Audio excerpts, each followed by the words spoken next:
Born in Leeds in 1940, our next guest began his working life actually as a linotype operator.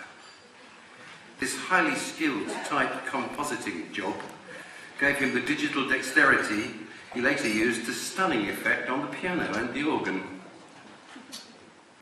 In 1959, he joined Emil Ford and the Checkmates.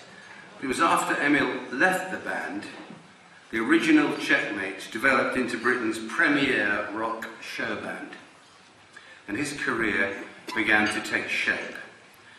I first saw them on the stage in 1962 at Butlins in Margate. This long, thin guy was playing the theme from Exodus on a grand piano using the leg of a bentwood chair. It's true. Not easy. It wasn't easy. This coupling of virtuoso playing and a surreal personality was to become his trademark during the next 20 years of top-level studio work. Apart from working with almost everybody in this room, he's played in over 7,000 sessions and on more hit records than any other pianist I know. And this is only a small part, really, of a fantastic career.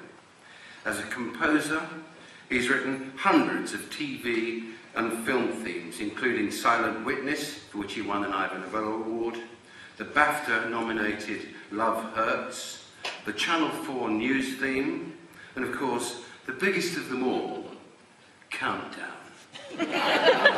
Now going into its 27th year, that bloody clock music. Hey, watch it go. It's been played over 27,000 times. By the way, did you know that Carol Vorderman used to play with a group called the Blue Tits? It's absolutely true. As an arranger, this guy helped Olivia Newton-John to #1 in America with I Honestly Love You, which brought him the American Academy of Arts and Sciences Award.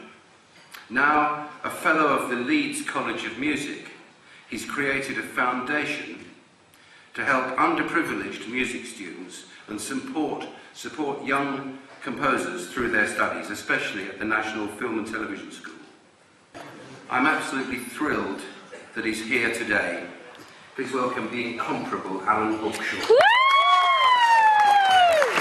What's your name, lad?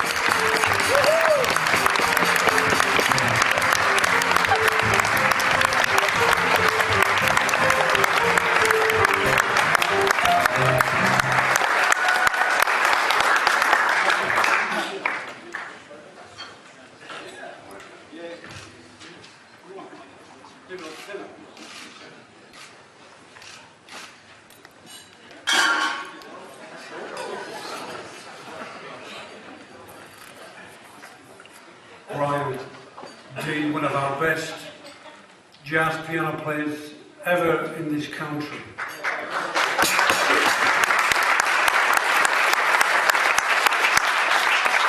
Reduced to playing the countdown thing. I'm so sorry, Brian. I wish I'd read that.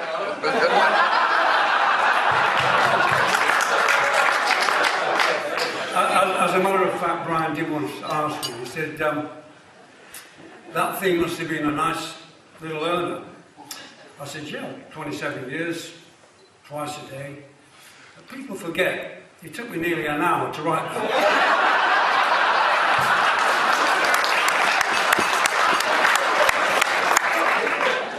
But you know what, I'm coming into my 48th year in this business.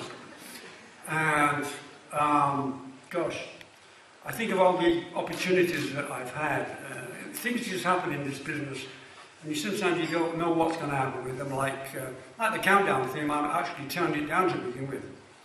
And then the Grange Hill theme came along, which we did. I wrote the theme an hour before the thing was recorded over in Munich.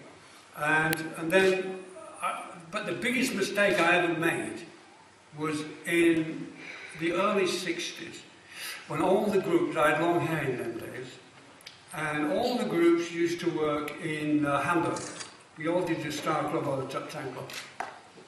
And we all used to eat in this old Seaman's Mission down in the harbour there.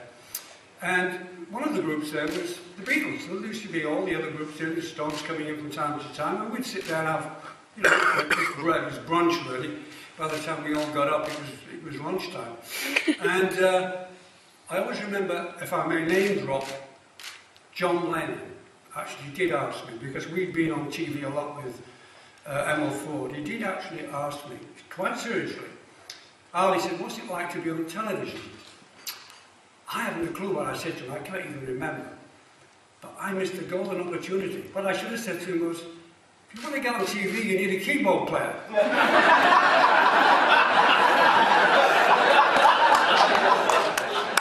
So, meantime, I had to struggle for a living all these years. But you know what? It is a wonderful industry to work in. You know, it's one of those serendipity things where you meet people and things happen. And Guy, as he just said, we first met on a stage, I think it was Victoria, wasn't it, the Palace? 62. And he's in a group called the Cameos. I'm going to check it. I think we won, didn't we? Yes.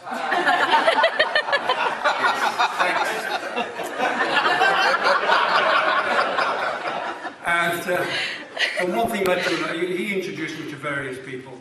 And throughout all the years that I worked a lot with Guy. And throughout all these years, things began to happen. And I had to keep up to speed.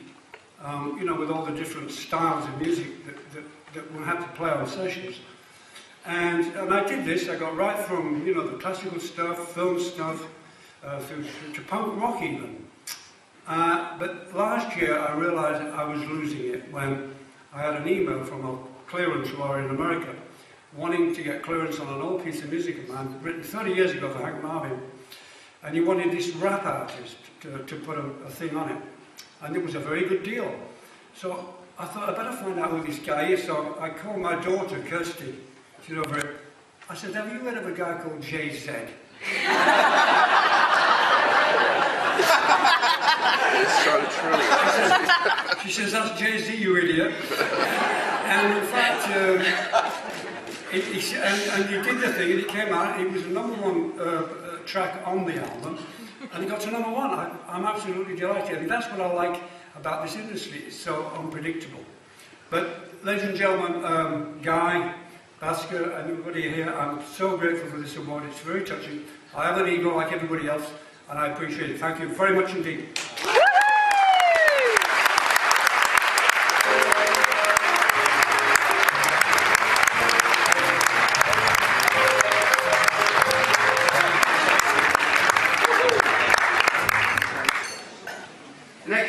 Have someone who actually exemplifies perfectly what the Gold Badge is all about. An unsung hero who's been associated with more pop hits than probably anyone else in Britain. Well done, that was great. Recording artists, songwriters and producers need experts who can take their creativity to market.